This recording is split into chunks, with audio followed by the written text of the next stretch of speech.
Boa noite, Eduardo.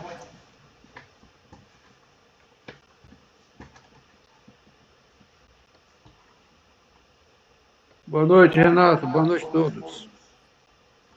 Boa noite.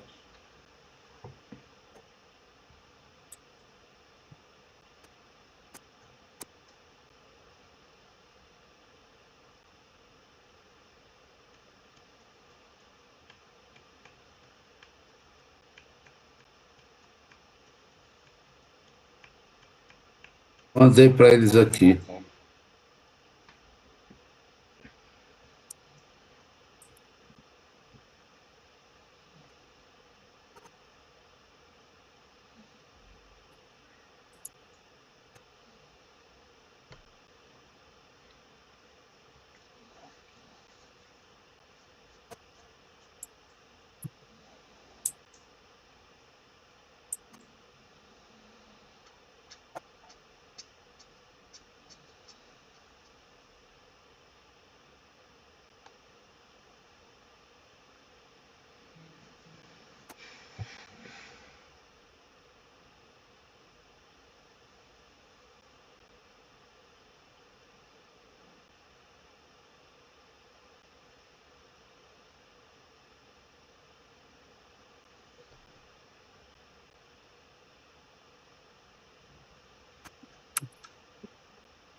Pessoal, a gente ainda vai demorar um pouquinho aí para ver se chegam mais pessoas, os próprios painelistas aí também. Vamos aguardar mais aí um tempinho. Enquanto isso, vão divulgando aí, manda para os seus contatos aí.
Boa noite, Gustavo. Boa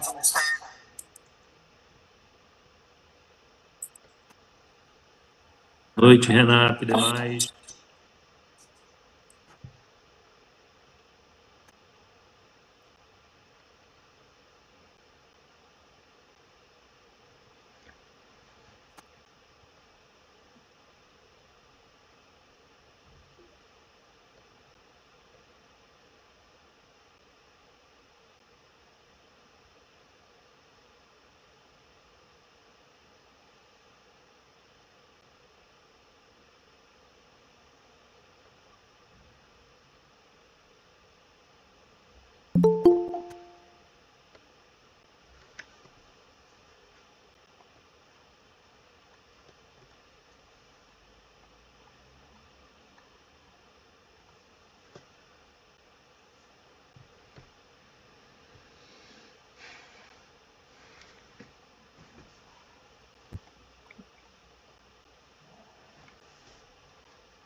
Ok.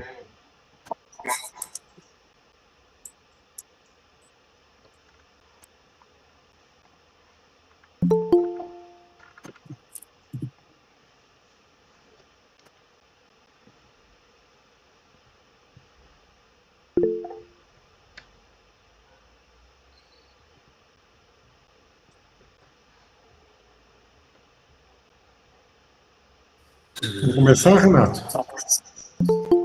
Mais uns 3 minutinhos aí.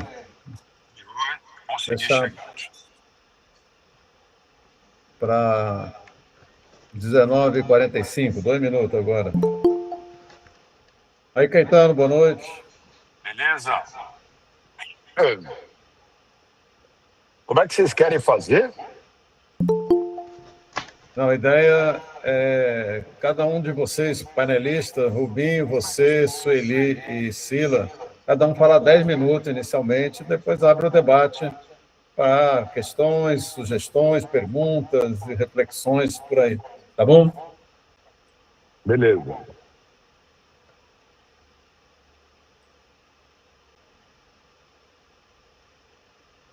Oi, Caetano.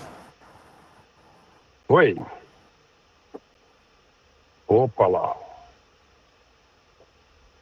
Ah, tá ali. Maurício. Tô vendo que tem até um Fluminense aí.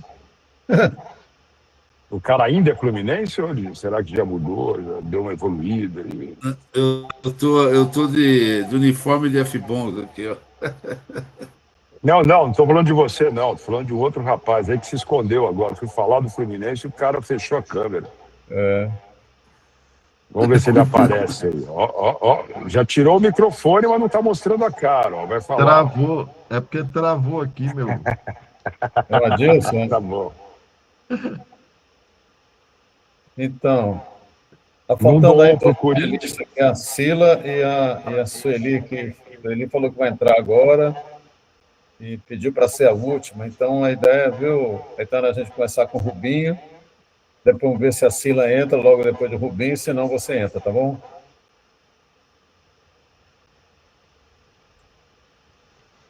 Zezé, boa noite, Zezé. Boa noite, Renata.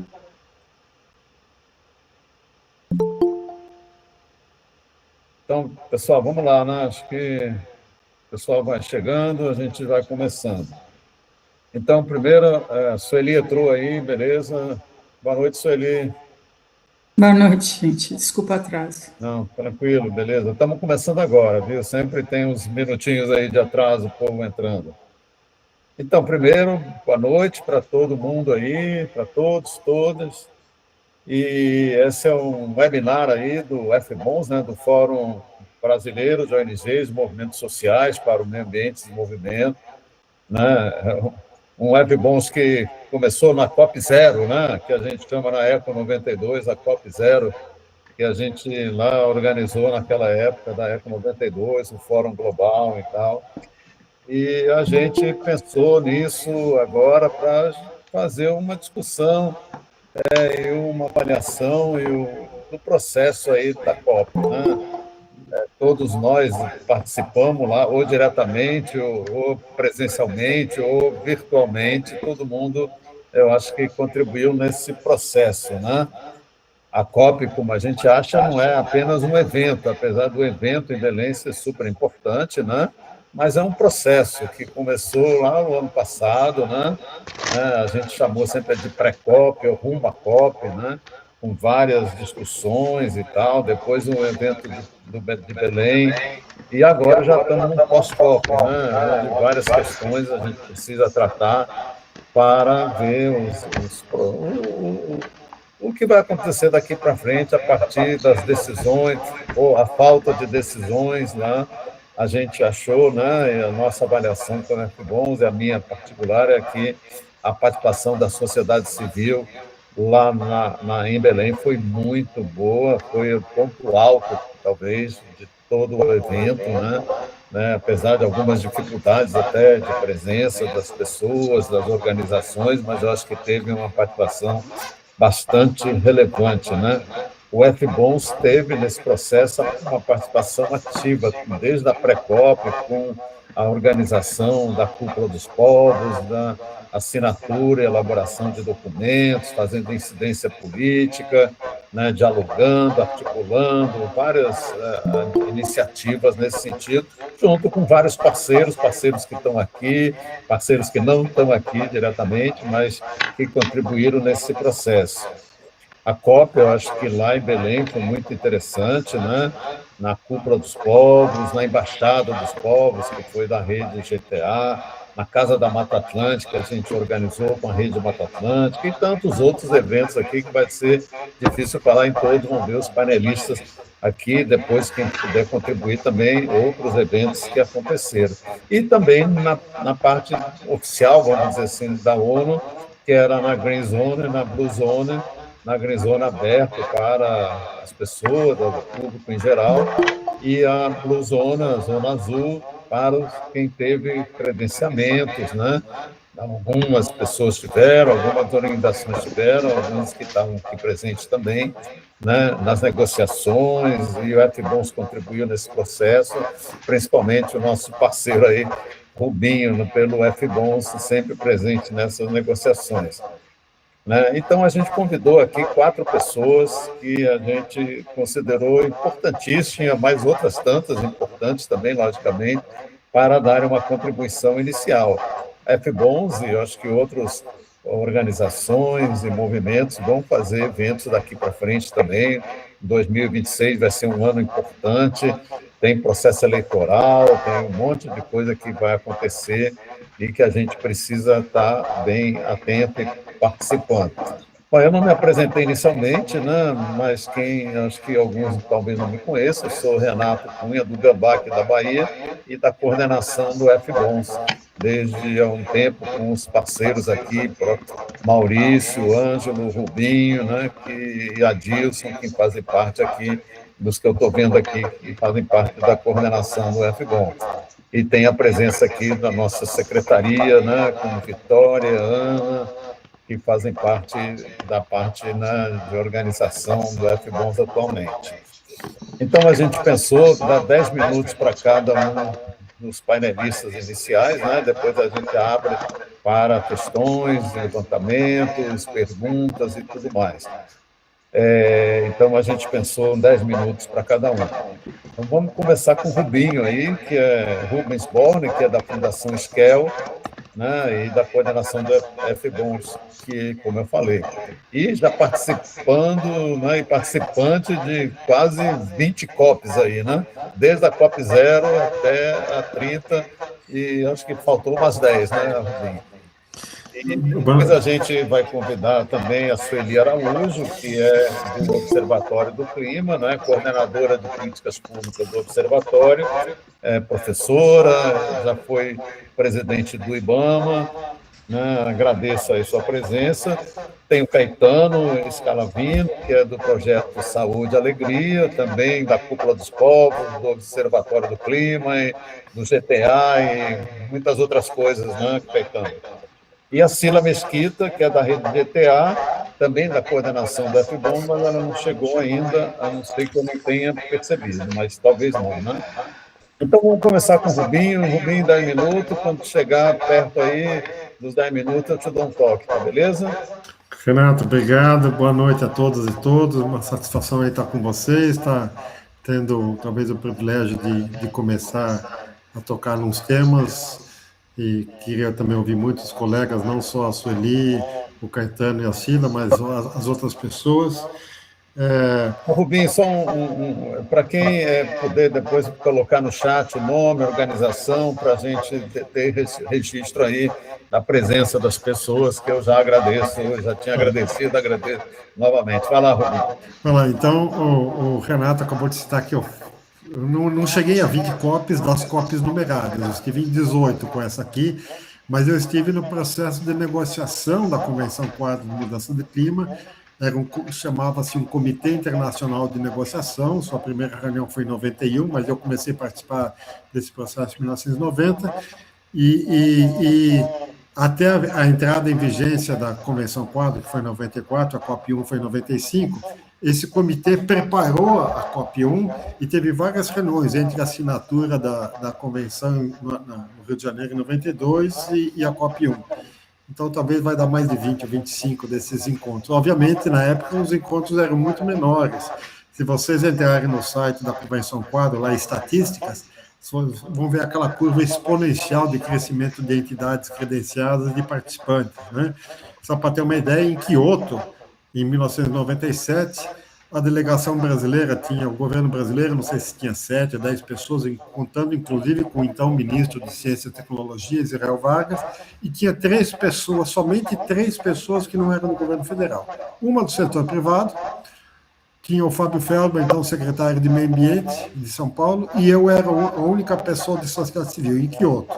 A gente chegou em Paris com uma delegação de 900 pessoas do Brasil, na delegação, né, credenciados via delegação, em Baku cerca de 3.000, e agora parece que em Belém, com crachá de delegação, mesmo sem aquele party overflow, 3.900, né, fora o pessoal que estava nos outros espaços. Mas eu queria dizer o seguinte, para avaliar uma COP, a gente tem que saber quais os elementos, quais critérios que a gente vai avaliar uma COP, já fazer balanço e tirar desse balanço encaminhamento, né?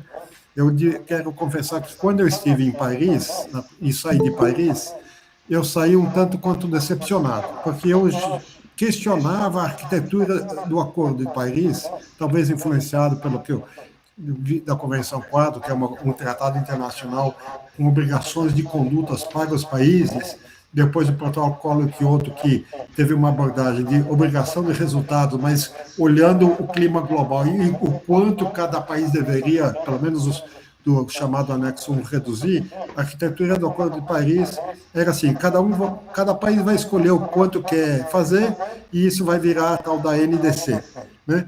Então é um laissez-faire. E eu saí decepcionado de Paris, e levou uns 2, 3 anos para eu ver as vantagens do Acordo de Paris, que diz respeito à transparência e aos mecanismos de revisão periódica, né? Então, o Global Stocktake, a necessidade de a cada 5 anos fazer uma avaliação periódica, tem uma avaliação também a cada 2 anos, eu não vou entrar em detalhes.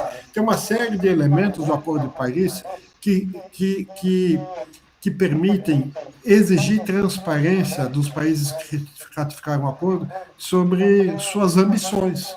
Tanto assim que a gente espera que a cada período as ambições das NDC sejam ampliadas, o que não tem acontecido. Então, o que eu queria dizer é que a avaliação que a gente faz hoje, talvez daqui a 1 ano a gente pode olhar Belém, ou daqui 6 meses, de uma outra maneira diferente. Isso é normal. Também é normal achar que, à exceção de algumas COPs, tipo Copenhague, na minha opinião, que o copo esteve meio muito vazio. Sempre a gente vai ter aquela metáfora, vamos olhar a parte cheia do copo ou a parte vazia do copo. Então, nós vamos ter elementos para olhar tanto na parte cheia e na parte vazia. Vai depender do freguês, o que a gente vai escolher. Mas, agora entrando mais especificamente, eu me lembro que em 2022, durante a campanha presidencial, nós do FBONS, algumas outras pessoas, eu acho que o Observatório do Clima, eu lembro de ter encontrado o Márcio Astrini, não sei se a Sueli estava, em junho de 2022, teve um encontro dos então candidatos Lula e Alckmin com ambientalistas, né? E na época estava eu, a Jaqueline, não sei quem mais estava pela coordenação do FBONS, conversei muito com o Alckmin, rapidamente com o Lula, tiramos a foto, e lá fizemos uma sugestão verbal, depois que foi formalizada, menos de 48 horas depois do segundo turno, de trazer a COP para o Brasil, porque ela deveria ter sido em 2019, a COP 25, e a gente sabia que, então, passados 5 anos no rodízio de continentes, COP 30 seria na América Latina. Então, no dia 2 de novembro, uma terça-feira, depois do resultado do segundo turno, no domingo, nós encaminhamos, enquanto FBONS, uma carta aos então recém-eleitos, com 5 pontos. Um dos pontos era trazer a COP de clima para o Brasil. E o Lula foi lá para o Egito, para a COP 27, e acabou fazendo a sugestão, e isso se viabilizou. Quais os motivos que levaram à coordenação do FBONS? Talvez outras organizações também fizeram alguma proposta semelhante, mas a gente queria aproveitar uma COP para chamar atenção sobre mudança do clima. E chamar atenção, eu já falei, fazer uma DR. O Brasil fazer uma DR consigo mesmo, os vários setores, discutir qual é a relação que a gente tem com a sustentabilidade no país, quais são os compromissos, as nossas responsabilidades de cada setor. Porque a gente sabe, quando um evento internacional desse é realizado no país, a mídia também vai dar mais atenção. Não que a mídia não tenha dado atenção para a COP no Egito, para Dubai, Baku, mas, obviamente, até o acesso a jornalistas se torna mais fácil quando uma COP é no país. E isso a gente viu agora em Belém também.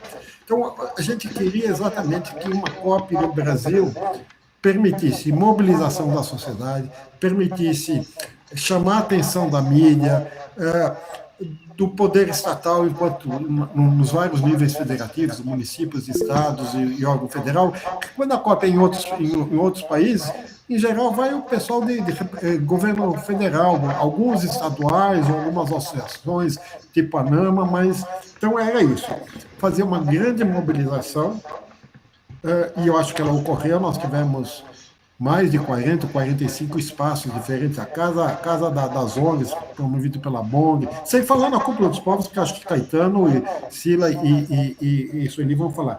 Tivemos a COP do Povo, espaço onde a gente teve muitos eventos, eu inclusive, coordenei e falei, acho que em 3 ou 4 eventos sobre o Acordo dos Casula na COP do Povo, que também sobre Escazula na casa da BONG. Nós tivemos o espaço da Embaixada dos Povos, que acho que a Sila vai falar, com o GTA. Tivemos a aldeia indígena. Que mais que eu posso falar? O espaço do Sul Global, organizado pela Rede Comoá e Fundo Casa, para discutir filantropia, com vários eventos. Em cada um desses espaços tinha 3, 4, 5, 8 eventos por dia. Então, foram, eu posso dizer, centenas de eventos fora da Zona Verde, mobilizando a sociedade, né, em diferentes espaços, presença massiva de indígenas, de quilombolas. Então, no quesito mobilização, eu acho que foi muito expressivo e isso permitiu que cada setor, cada segmento, cada grupo desses pudesse expressar suas expectativas, suas frustrações, suas demandas, pudesse ter encontros, não só como o da Cúpula dos Povos, mas para interagir, se relacionar com outros, a retomada das marchas públicas, que nas últimas 3 COPs não aconteceram, acho que a última foi em Glasgow, eu não estive em Glasgow, mostrando o quanto é importante espaços democráticos de manifestação da sociedade, né? A marcha indígena. Eu teria muito para falar de mobilização, mas a mobilização é importante porque a mobilização se torna uma oportunidade pedagógica de falar sobre mudança de clima e sobre os desafios de transformação civilizatória, né? Proteger tanto a geração atual como as gerações futuras. Então, eu acho que esse quesito é importante. Eu quero também falar um pouco sobre o que foi importante para nós todos. Eu acho que talvez o Caetano vai falar mais sobre a Cúpula dos Povos. Eu vou pular para a parte da presidência brasileira do processo, já que se trata de um processo. Vocês sabem que a presidência formalmente assume no primeiro dia da COP e termina no primeiro dia da COP seguinte. Então, a presidência brasileira formalmente começou agora, mas, obviamente, já desde que o Brasil assumiu a candidatura de sediar, e já desde o ano passado, se não me engano, da indicação do embaixador André Corra do Lago e depois da Ana Tônia como CEO, foram tomando as providências e uma série de inovações.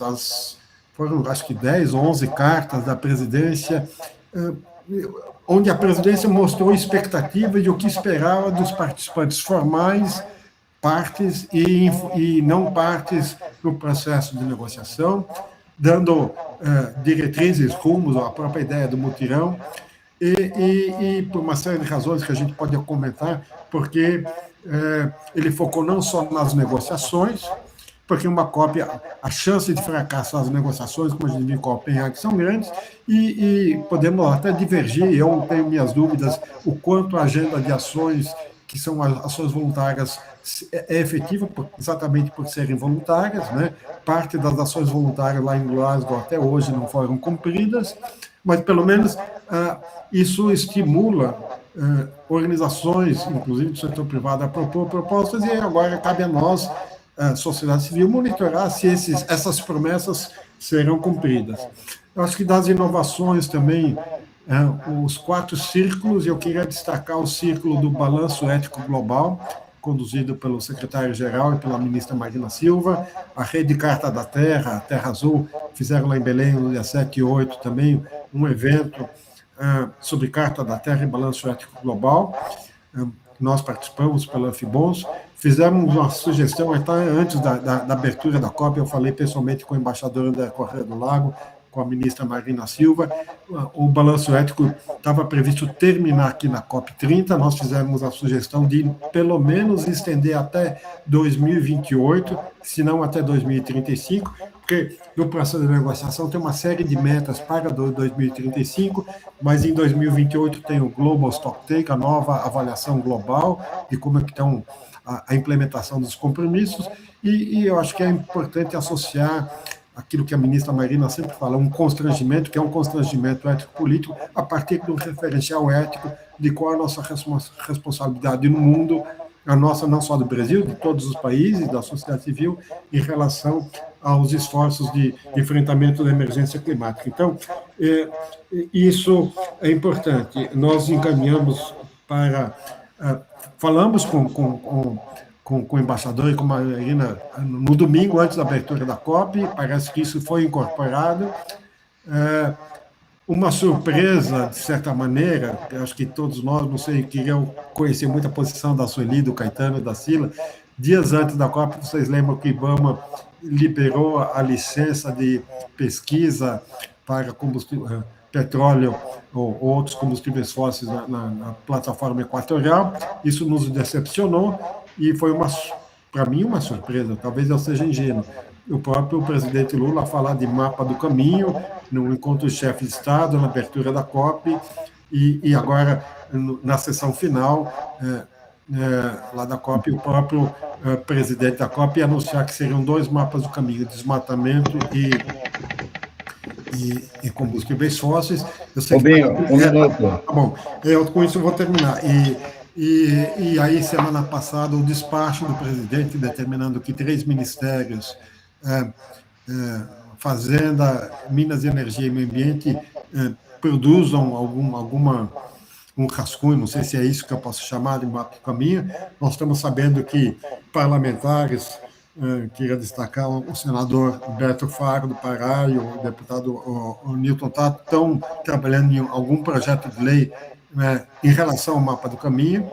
O FBONS encaminhou à ministra Marina Silva, na última terça-feira, uma proposta de que esse processo de desenhar o mapa do caminho, já que o Brasil quer liderar, por exemplo, seja significativo no processo e no conteúdo do mapa do caminho.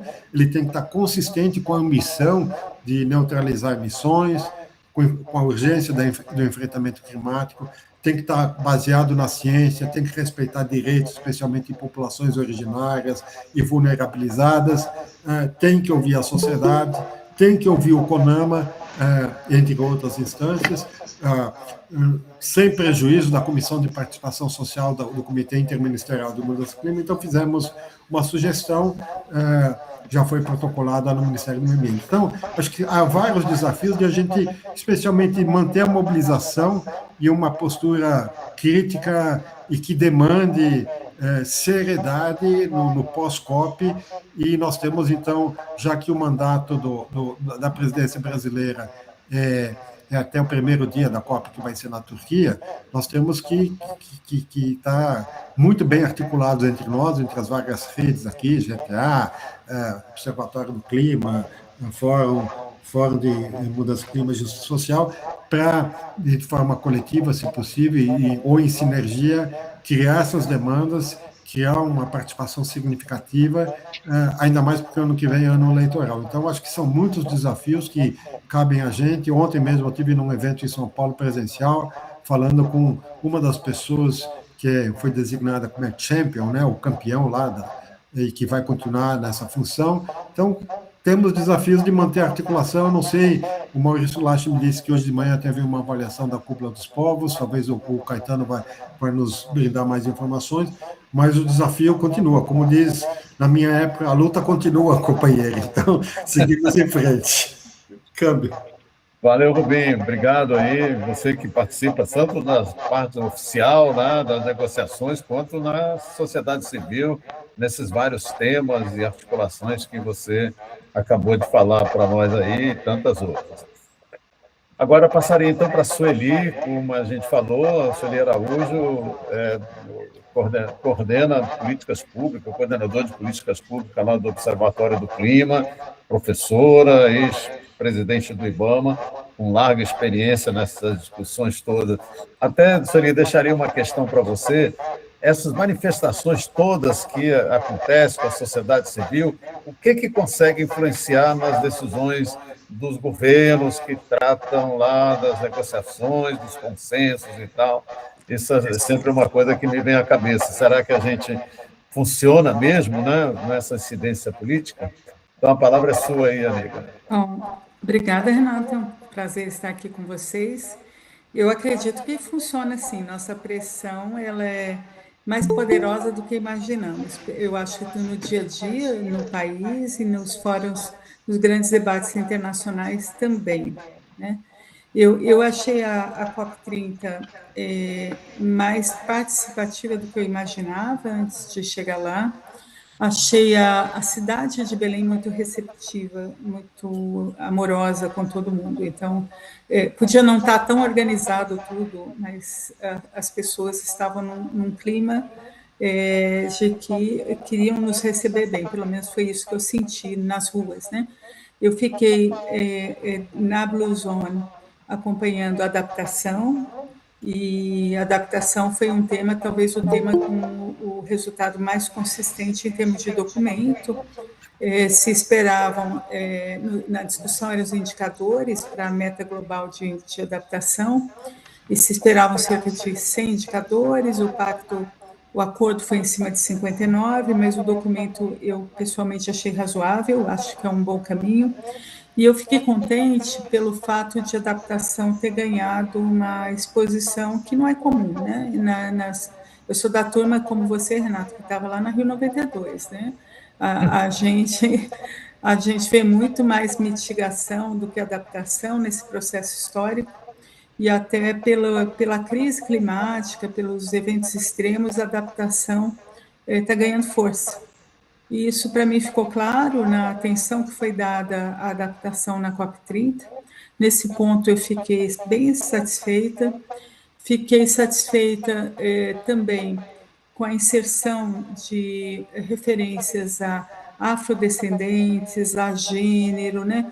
a movimentos, assim, especificidades em termos de movimentos sociais indígenas.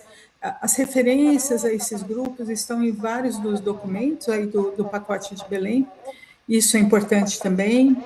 E uma coisa, se discutiu transição justa, para mim, foi pouco, assim, eu acho que está na hora da gente ser muito mais ambicioso nesses documentos sobre transição justa, mas, assim, eu acho até que correu relativamente bem.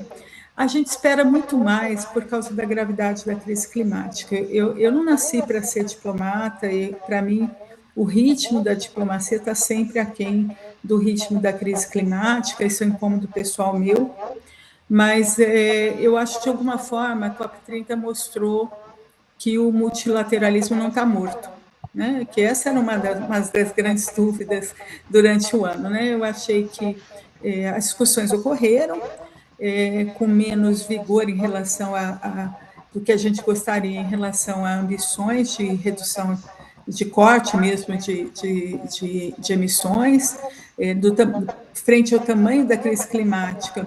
Acho que teria que ter tido mais cobrança em relação às NDCs, vários países entregaram, atualizaram, mas os compromissos estão aquém do necessário, né? Mas, de qualquer forma, acho que houve quase um atestado, assim, olha, o multilateralismo lá climático tem problemas, mas ainda estamos aqui, ainda existimos, é melhor dessa forma do que não ter nada. Né? Com certeza teve coisas positivas. Uma coisa que eu achei positiva e que não deu certo foi a proposta do governo brasileiro em relação ao mapa do caminho. Eu achei bom, mesmo não tendo entrado nos documentos, eu achei bom porque a questão do afastamento dos combustíveis fósseis e outros temas que são quase proibidos, né? Que saíram, a gente teve na COP28, né? A referência ao phase out, mas nunca mais, é uma coisa que não se detalha, né? Pelo menos eu não esperava que esse tema entrasse, entrou por iniciativa da presidência brasileira na COP, e o tema foi discutido. Não deu em nada, né? Os petroleiros de plantão conseguem barrar essas coisas, mas eu achei que foi importante a discussão, né? O embaixador André Corrêa do Lado está falando que vai dedicar esse ano de presidência a esse tema, né? Por iniciativa própria. Eu espero que ele seja bem sucedido nisso, né? Tanto ele quanto a Ana e outros diplomatas brasileiros, espero que eles sejam bem sucedidos nisso. Há uma contradição, gente, há uma contradição com relação ao que acontece no país. O presidente Lula acabou de pedir um mapa do caminho nacional, mas isso tem que ir além da esfera narrativa, e a gente tem que exigir isso, tem que exigir coerência num país que se pretende uma liderança climática, né? No meio da COP, não sei se vocês acompanharam, são umas coisas simbólicas, não foi só a licença do Bloco 59 dada alguns dias antes da COP, foi mais do que isso, né? Que foi de uma inabilidade política horrorosa, né? Quer dizer, essa licença é ruim em qualquer data, né? Antes ou durante ou depois da COP, mas podiam ter esperado depois da COP, assim, olhando a parte política, né? Porque ela realmente é desastrosa sob qualquer ponto de vista, mas eu acho que houve uma mancada política nessa licença. A gente imaginava que essa licença saísse. O Observatório do Clima e mais 3 organizações e 4 movimentos sociais.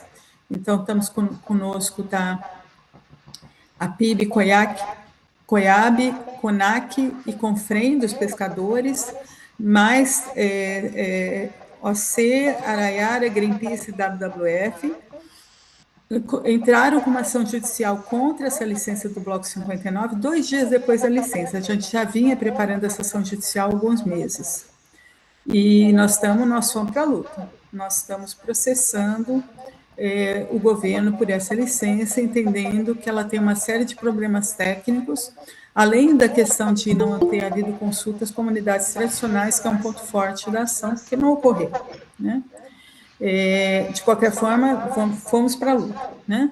Mas, do ponto de vista de análise política, o governo foi muito inábil de ter publicado essa licença poucos dias antes da COP, mas houve outras coisas. No dia 18, em plena COP, a ANP liberou mais 275 blocos de petróleo para o leilão desse ano, no meio da COP.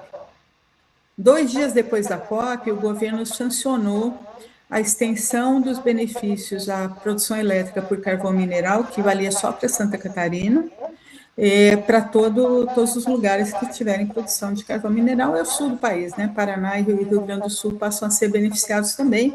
É um recurso, o carvão mineral o Brasil não precisa, ele representa 1,2% da nossa matriz de eletricidade, a gente não precisa, podia desligar agora essas térmicas, que não ia fazer diferença, e o governo sancionou essa extensão 2 dias ou 3 depois da COP. Então, a questão interna precisa de mais ajustes. Então, se o governo, se o presidente Lula, que é um mapa do caminho nacional, e nós vamos tentar ajudar,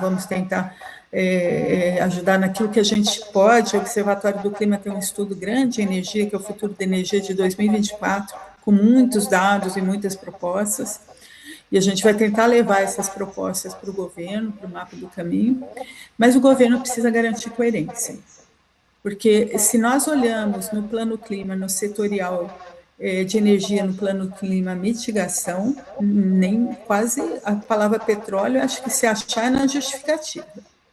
Nas metas não tem nada, gente. Então, não dá. O plano clima, se bem feito, os setoriais seriam mapas do caminho, né, para as respectivas áreas, né?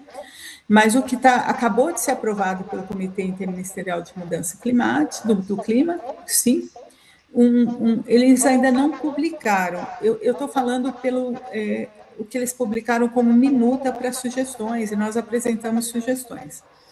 Mas o conteúdo está muito fraco e está longe de ser uma base para o mapa do caminho. Então, a gente precisa garantir internamente um compromisso claro, com um cronograma. Não é para parar de produzir petróleo amanhã, não. É para parar de expandir. Tá? O Brasil, ele era o 8º maior produtor de petróleo do mundo, parece que já passou para 7º ou 6º, porque os dados desse ano ainda estão circulando pela internet e não tem um dado preciso. Eles ligaram turbo na produção de petróleo e isso vai ter que ser enfrentado para garantir coerência, né? Tem a proposta do presidente de que esses recursos sejam direcionados à transição. Isso tem limites que nós vamos ter que discutir, porque uma coisa é exigir daquela exploração que é feita hoje, que é grande, o Brasil é um grande petroleiro, nós estamos acima de 4 milhões de barris por dia, então, uma coisa é o que está sendo explorado hoje. Hoje, outra é abrir grandes fronteiras, novas fronteiras de petróleo, que só vão ser exploradas daqui 20, 30 anos, até quando que a gente vai produzir petróleo. Então, essa discussão, petróleo, gás, e até quando que nós vamos dar subsídios para o carvão. Então, tem discussões importantes do plano interno que vão ter que ocorrer durante esse semestre, nos próximos meses, na verdade, porque o presidente quer um mapa do caminho em 60 dias. Eu não acredito, sinceramente, para quem conhece. Sueli, mais um minuto aí para... Tá bom? Eu não acredito, Renato, para quem conhece a administração federal, que saia coisa detalhada em 60 dias. É impossível. Eles provavelmente vão dar um roteiro para a própria elaboração do plano, do mapa do caminho, essa é a minha aposta.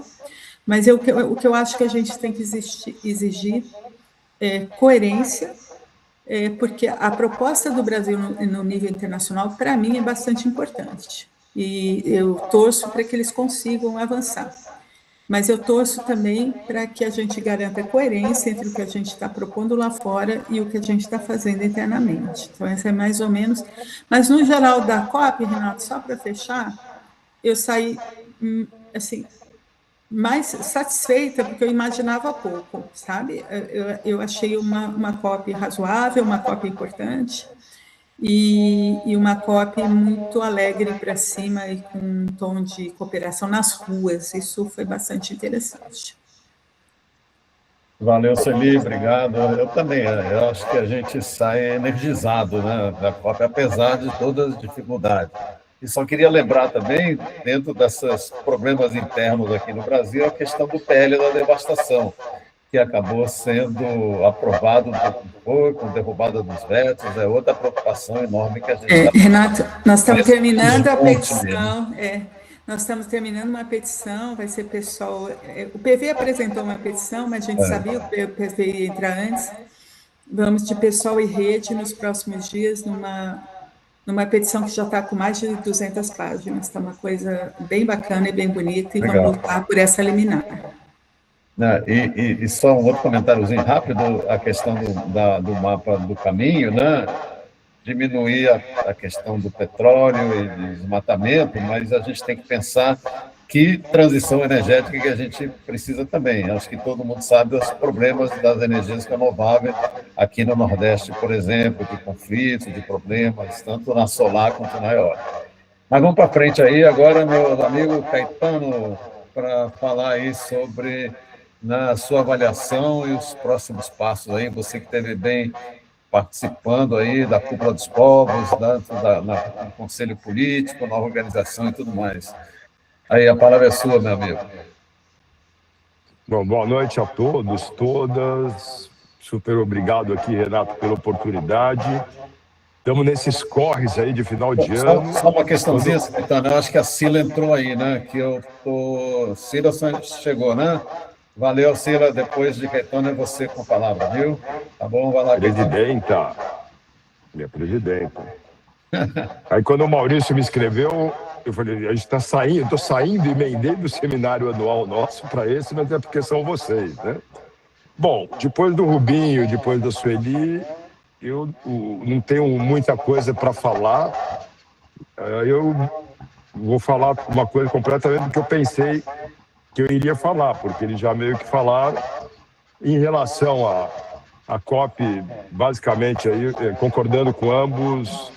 Eu pus o link aqui desse artigo da Folha de São Paulo, né, que para mim foi a COP da sociedade civil.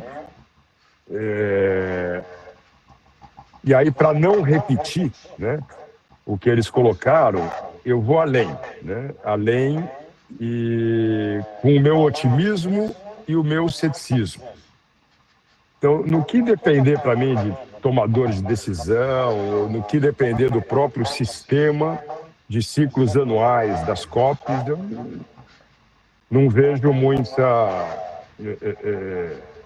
resolutividade, ou não tenho a mínima confiança de que a gente vai vencer a batalha, vamos dizer assim, até os 2 graus. E aí, por outro lado, a minha esperança, o caminho para mim é a sociedade civil, global, organizada e desorganizada.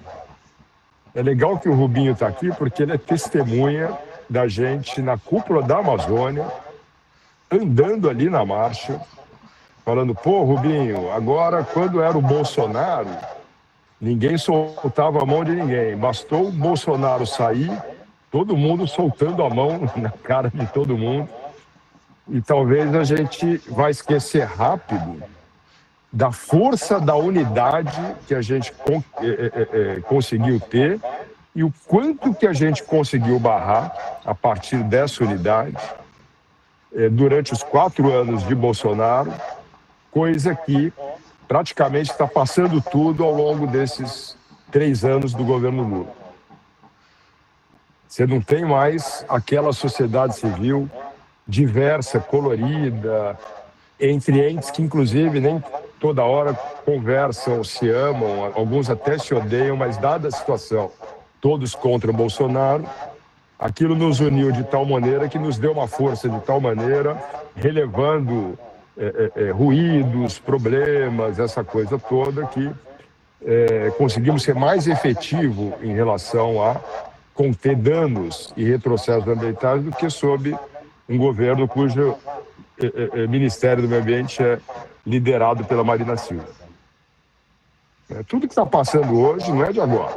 São tentativas que lá atrás tentaram, não conseguiram, tentaram de novo, não conseguiram, e agora está passando muito rápido. Então, assim, ou a gente assume as rédeas da coisa e trabalha no limite da nossa régua, porque nós não somos tomadores de decisão eleitos, né? Ninguém aqui é primeiro-ministro ou presidente, não temos essa caneta na mão, mas então vamos parar de desistir, vou me aposentar, vou beber uma aqui na beira do Tapajós e parar de me preocupar. E aí, mais ou menos, essa COP, ela mostrou que veio nesse sentido. A minha expectativa em relação a acordos, avanços, era 0. Belém entregou, como vocês bem colocaram aí, 0,5. Não era 0 por causa do Brasil, a presidência da COP, ou incapacidade de Belém hospedar as delegações, ou não vai ter delegações. Para a gente aqui no Pará, publicamente, sempre bancamos a COP em Belém, porque somou, né, os desafios logísticos com um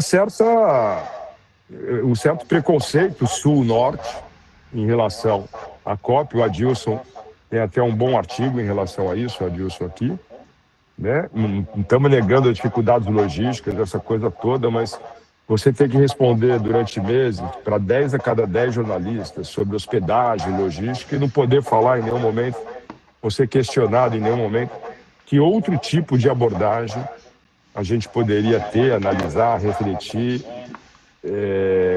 com uma cidade no coração da Amazônia sediando uma conferência do clima. Isso aí só foi possível perceber quando começou. Então, a COP, ela, em termos assim de acordos, não dava para esperar muito. Como é que eu vou falar?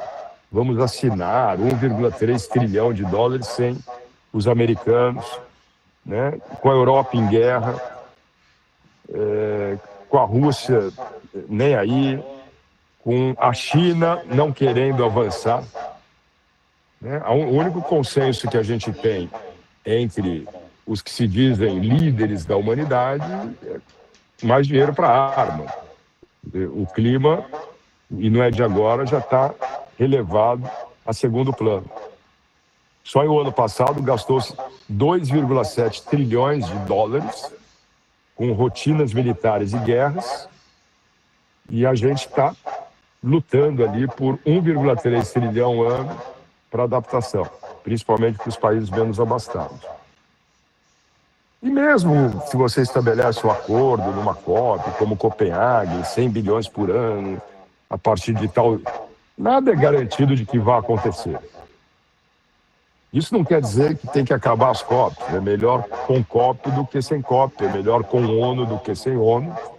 Mas eu acho que o que Belém nos trouxe é que não dá para esperar resultados diferentes fazendo mais do mesmo, ou apenas nos acomodando, nos limitando, ou gastando só todas as parcas de energias que a gente tem em COPs. Então, como é que a gente mobiliza e se mobiliza como sociedade civil, seja nacional para os desafios domésticos, seja global? E o que Belém mostrou, não mostrou que era uma COP da verdade. O que mostrou era uma COP de muitas verdades, emergidas principalmente a partir da sociedade civil e do sul global. Uma das verdades é que os países ricos, né, não têm o clima como a principal prioridade, né? Não entendem que a verdadeira guerra é contra a mudança climática, e isso demanda mais cooperação entre a gente, não briga e conflito entre a gente. Se a gente quiser falar de economia pura, né, não dá para se falar de economia ou mesmo capitalismo ou livre mercado, desde que, até no quente ali, se você vai falar que os países que menos contribuíram para as mudanças climáticas são os que mais sofrem com isso, e os países que ficaram cada vez mais ricos, depois do processo de colonização, num segundo processo que foi industrial, acabaram hoje, quer dizer, nada mais justo do que eles compensarem os países que menos contribuíram para isso. E está muito longe de acontecer se a gente aguardar decisões dos nossos tradicionais tomadores de decisão. Então, assim, ou as NDCs, por um lado, é um mecanismo ali, por outro lado, ela reduz um pouco a lógica internacional, e ela acaba fomentando uma lógica nacionalista. Porque, assim, eu vou cuidar do meu compromisso, que é esse, né? O outro vai cuidar do compromisso dele, que é dele. O outro vai cuidar do outro compromisso dele, que é dele. Bacana, conseguimos aí sair de um conjunto de NDCs acima de 4 graus para acima de 2 graus. Vamos ter que fazer de novo essa revisão, né? E quando a gente decidir fazer de novo essa revisão, será que a gente vai... Peraí que estão me ligando aqui. Será que a gente já vai ter estourado 1,5 graus? Né? Estou ligando de novo. Será que a gente já vai ter estourado 1,5 graus? Né? Então, assim, eu estou muito cético em relação a isso. Então, como é que a gente, como sociedade civil, inova um pouco? E quando a gente olha assim, o Rubinho me perguntou, né? Eu também me surpreendi com a fala do Lula. Eu estava lá já no dia da cúpula dos líderes e fiquei muito feliz. E para quem acompanha o bastidor sabe que foi um esforço muito grande da ministra Marina Silva lá dentro. Não é de interesse nem da Ana Toni, nem do André, porque iria mexer com a lógica da diplomacia, e a Marina mexeu com o comodismo diplomático, cutucou, o Lula comprou a ideia, demorou, melhor aos 47 do segundo tempo do que não, e ele deu uma sinalização. Ele deu uma sinalização muito maior para a sociedade civil do que para o chefe de Estado. Entre os chefes de Estado, há toda uma encenação ali que eu não me comovo mais por aquilo. Pegar o microfone e falar para o movimento, falar para a esquerda, mas usar a caneta para a direita. Então, como é que a gente transforma em algo prático e concreto, né, o que até se insinuou em termos de comunicação? Mais importante do que esperar se aquilo que o Lula falou ou que o André depois teve que assumir para sair até diplomaticamente de uma situação e falar esta vai ser uma agenda da presidência do Brasil, é a gente colocar eles, como sociedade civil, refém do que eles falaram. Então, aquela fala do Lula tem que ser repetida pela sociedade civil todo dia, toda hora. O que o André Corrêa do Lago assumiu e torce para que a gente esqueça, tem que ser falado todo dia, toda hora. Para mim... Mais um minutinho aí para... Tá. Então, para mim, por exemplo, o que a gente precisa agora é inovar. Então, você precisa trabalhar com a questão do petróleo, não só em COPs, a gente tem que, como sociedade civil, fazer isso, ser citado ou provocado ou questionado dentro das reuniões do OPEP. Mas não pode, os países árabes não deixam. Alguma criatividade a gente tem que ter. Dentro de Davos, agora em janeiro, nem que você bote 3 carinhas lá, eu já tive em Davos. No gelo, com uma placa, e algum jornalista daqui. E o petróleo? Dentro dos G77, G20, não só em eventos de agenda climática, não só em semana do clima, não só nisso, não daquilo. Se o clima é o nosso maior desafio, isso tem que estar presente todo dia. Se a sociedade civil, nacional e internacional, mantém isso na pauta, chato mesmo, a gente tem que ser chato, a gente está fazendo a nossa parte. Eu acredito que essa empurrada para sair dessa letargia tem mais chance de acontecer, senão não vai acontecer. Não vai acontecer, a gente vai para 2 graus, 2,5 graus, vamos pagar esse preço e vamos se tocar lá na frente, quando não vai ter mais volta, a um custo muito mais alto. Eu poderia estar falando aí mais tempo, né? Mas eu acho que isso coloca um papel importante para a FIBOMS, para o FIBOMS, para o OAC, para o GTA, para todo mundo aqui presente, né? A gente tem que lidar no campo doméstico, tem que lidar no campo internacional, porque a gente criou compromissos internacionais e temos até a próxima COP um mandato de presidência para ficar em cima como sociedade civil. Então tem a Colômbia, tem Santa Marta, tem o OPEP, temos que ter sangue nos olhos e não fazer que nem o Corinthians do Vasco ontem, que foi o Vasco até que tudo bem, o Corinthians parecia que tinha comido uma feijoada quando entrou em campo. Agora, só um parênteses também. Pegando um gancho disso em relação ao PL da devastação. Né? O marco temporal, felizmente, está caindo via Supremo, né? Boa parte ali do conjunto. Agora, como é que a gente lida com o PL da devastação? A mesma coisa, o enfrentamento da sociedade civil, ela tem que ser mais criativa, não é mais do mesmo esperar coisa diferente. Então, se dentro do PL da devastação alguns aspectos ali não vão cair em termos de inconsistência constitucional, vamos dificultar, né? Então, tem um aspecto ali que não deu para eles mexerem, que é consulta prévia para áreas indígenas, quilombolas, essa coisa toda. Tem áreas que tem que ser titulado, tem áreas que tem que ser homologado. Então, Como contraponto, a sociedade civil indígena, e principalmente com o apoio da não indígena, não ser só uma bandeira indígena ou quilombola, a gente teria que fazer uma mobilização nacional pela demarcação de todas as terras indígenas que faltam. Se tem um prazo de 10 anos dado, temos que também ter sangue nos olhos em relação a isso. Se quiser não ter licença, tudo bem. Então vamos criar mais território indígena, criar mais unidade de conservação e titular e criar mais território quilombola. E vamos mobilizar com todas as fichas os rios sujeitos de direito. Você blinda o recurso hídrico e blinda a grilagem da terra. E a Sueli também tive a oportunidade de conversar com ela em relação a outros caminhos que a gente tem que estar vindo somando, com o CONAMA, etc, etc. Senão a gente vai ficar sempre preso naquela questão de tem que judicializar a Foz, fazer o máximo possível. Mas esse é um ponto, não pode ser só esse ponto. Né? Tem que esperar lá, ir para a Colômbia, ocupar a Colômbia, mas esse é um ponto. Não vai resolver nada na Colômbia, juntando aí 80, 100 países. Vai ser um passo.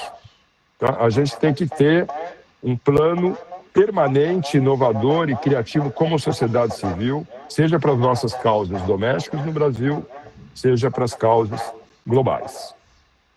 Mais ou menos isso. Valeu, Caetano, muito bom. Eu acho que é uma reflexão importante da gente estar sempre organizado, ou mobilizado, organizado ou não organizado, como você falou, né? Mas não podemos largar a mão, né? Eu nem pensei que ia falar. Mas foi, depois do Rubinho da Sueli, não tinha mais o que falar. Mas falou bem também. Acho que dá uma outra visão, outro complemento aí que a gente tem que pensar seriamente nessa continuidade dessas discussões em nível nacional, em nível regional e em nível internacional. Eu acho que não resta dúvida e eu acho que foi um sucesso mesmo ter a COP lá na Amazônia mesmo. E agora vamos convidar a Cila Mesquita, que é coordenadora, né, da rede GTA, Grupo de Trabalho Amazônico, grande parceiro, que você, Caetano, também pertence, já tem outras pessoas aqui também do GTA, como Adilson. Cadê você, Cila? Estou aqui, Renato, estou chegando. Boa noite. Chegou um pouco atrasado, mas chegou. Você não veio da Amazônia para cá, não, né? Então, mas chegou. Não, desculpe o atraso, gente. É que ontem, o meu voo que eu peguei ontem teve mais de 8 horas de atraso, então a noite era para sair 3 da manhã, saiu quase 7 da manhã. E assim, então a noite toda você chegou atrasado meia hora, só tá ok. Mas consegui chegar aqui, graças a Deus. Bem, eu acho que, primeiro, obrigada aí pelo convite, obrigada por trazermos esse debate dentro, né, do fórum, né, dentro do FBONS. Eu acho que também é uma missão muito difícil falar depois de Rubinho, depois de Sueli, depois de Caetano, né, que tem essa larga experiência aí nessa discussão, principalmente desse debate que é a questão climática e as COP.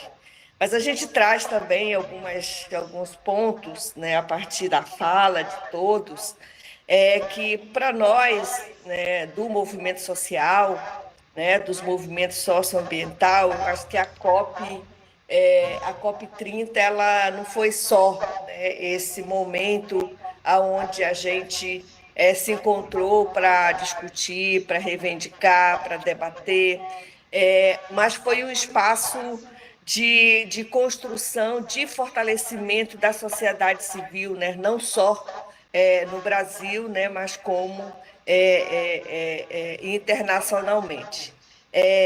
Vimos que temos uma capacidade muito grande de mobilização, né? Isso mostrou na COP que a cúpula dos povos, né, foi esse ponto bastante importante desse espaço de construção, desse espaço de construção de narrativa, de debate, de trazer os movimentos sociais, né, nacional e internacional, que a gente possa ter uma unidade dentro de uma agenda, né? Outro, acho que pelo fato de que a COP foi no Brasil, isso nos deu uma certa segurança de poder pensar, né, atividades além das atividades oficial, que nós não fomos contemplados, muitas das vezes teve pouca participação da sociedade civil, mesmo nos espaços oficiais, principalmente dos movimentos sociais, né? Isso é fato, né? Pouco credenciamento para essa participação dentro dos espaços oficiais. Porém, eu acho que o espaço autogestionado, o espaço paralelo, foi uma sinalização de que a sociedade, ela volta para uma discussão, né? Uma discussão onde a pauta climática é o centro, porém tem, né, a sua contradição. Nós vivemos isso muito bem aqui no Brasil, né, enquanto se discute o fortalecimento, onde se discute pautas positivas, onde se discutia a questão de fazer uma soma de debate, de proposição. O próprio governo, no meio, né, de uma COP, licencia, né, o Bloco 59, né, da Foz. Isso, para nós, foi quase um tiro no pé, no sentido a COP acontecendo, iria acontecer em menos que alguns dias, a licença sai, e isso para nós traz uma contradição muito grande no sentido do que é o falar e no sentido do que é o fazer, né? E isso para nós traz essa reflexão no sentido de que a participação da sociedade civil dentro desse processo das COP é uma participação que, de fato, tem uma incidência tem uma incidência na decisão final? Não tem. Não tem, no sentido que nós percebemos que a decisão não foi aquela decisão que a sociedade civil estava esperando como retorno de resultado e de comprometimento, né, dos países que mais destrói, e tinha uma sociedade que não tem essa responsabilidade, que não destrói, que não desmata, né? E que tinha a sua maioria ali representada, né? Isso para nós como organização social, isso para nós como movimento, isso para nós como construção de narrativa, isso para nós como participação de estar, né, dentro desse processo nas laterais, foi fundamental e foi importante. Tanto que esse espaço, nós tínhamos mais de 20 casas com diversas atividades autogestionadas, né? Fora das outras atividades, maior que foi a atividade da cúpula. Isso mostra que a sociedade civil estava presente com toda a dificuldade de logística, com toda a dificuldade de alimentação, de transporte, né? Mas isso se mostrou que, quando a sociedade quer, ela faz, ela está presente. Acho que a outra coisa que eu vejo como ponto fundamental desse processo é que tem algumas tarefas, né, que a gente precisa voltar, né, a fazer. Eu vi na fala da Sueli a questão da entrada de ação, né, com protocolo jurídico, no sentido da suspensão. Eu acho que quando a gente chega num ponto de fazer, não é que eu seja contra, mas eu acho que quando a gente chega no ponto de quando a gente vai judicializar uma ação, é porque esgotou a nossa capacidade de diálogo ou de negociação. Eu acho que a gente precisa, antes de fazer uma judicialização, nós precisamos escutar a base e discutir daquele território o que aquele povo pensa.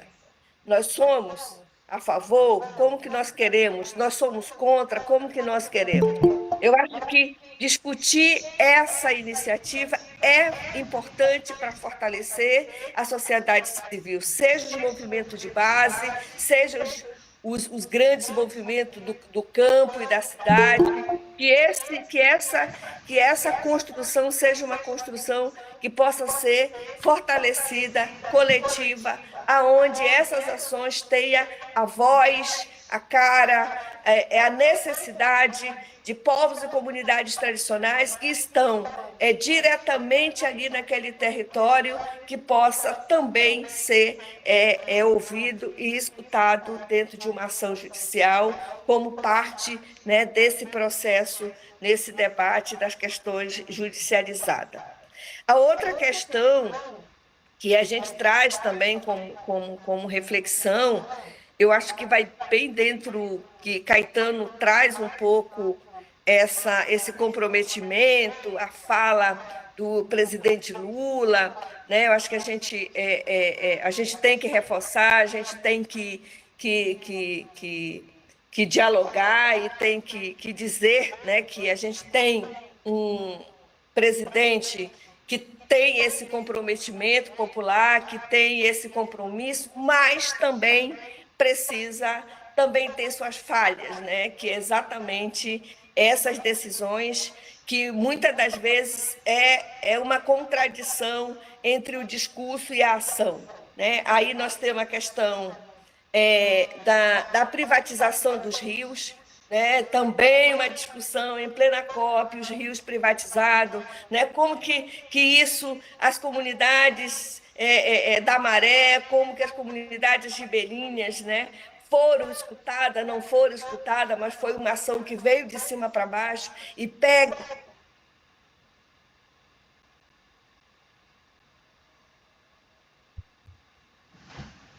Acho que Cila deu uma travada aí.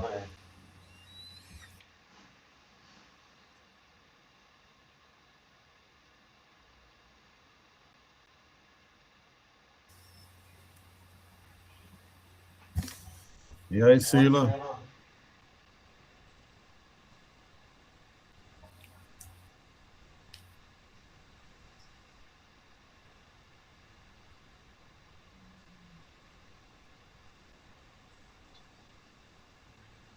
Eu acho que deu uma travada boa aí, né? O Adilson também congelou? O Adilson está aí? Eu tô aqui, mano. Tá bom. Tô só observando. Adilson está ligado. Não é uma travada boa, isso é uma Eu travada acho que ela ruim. caiu, né? Mas o Caetano tá aí, o Caetano continua. É o caso de ouvir outros comentários de pessoas que foi. Vamos abrir aí agora. Se Cila voltar, depois ela termina aí o raciocínio dela. Antes de abrir para todo mundo, vamos colocar o Maurício Lache, que também é da coordenação da FBONS, para ele dar uma colocação aí. Maurício, rapidinho aí, para você também contribuir. Depois a gente abre para as outras pessoas. Eu acho, Renato, que podia já abrir, depois eu faço algumas colocações mais ao final aí, já que teve também a reunião hoje da cúpula, a gente abriria um pouco, então, o pessoal. Eu acho que a Cila voltou também. Cila voltou aí. Cila, voltou aí, Cila?